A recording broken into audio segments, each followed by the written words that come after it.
Jizzax viloyati G'allaorol tumanidagi ishchimiz nasib qilsa tugatdik.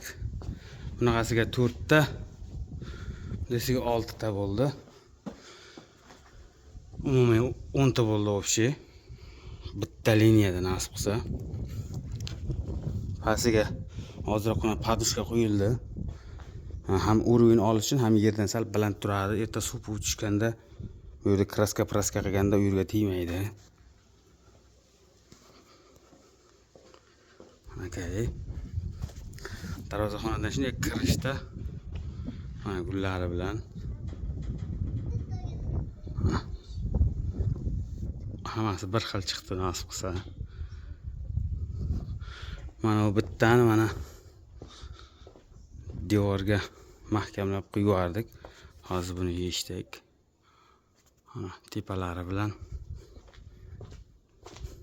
endi hovlisi mevalar ko'p ekan, shuning uchun ko'p yaxshi ko'rinmayapti. Lekin chotga chiqdi. Asosan shu yerdan ko'rinar ekanda mana. Mana shunday. 1 2 3 4 5 6 7 ta burchakgacha narigi tomonda ushdi. Umumiy 10 ta qo'yildi. Kimga shunaqa xizmat kerak bo'lsa, ekrandan nomerga telefon qilsangiz qilib beraveramiz.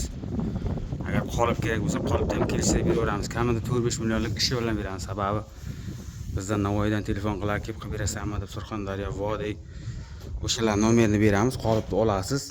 To'g'ri borib ishni boshlab ketaverasiz. Shu bilan 4-5 millionlik sirazi ishingiz bor nasib qilsa.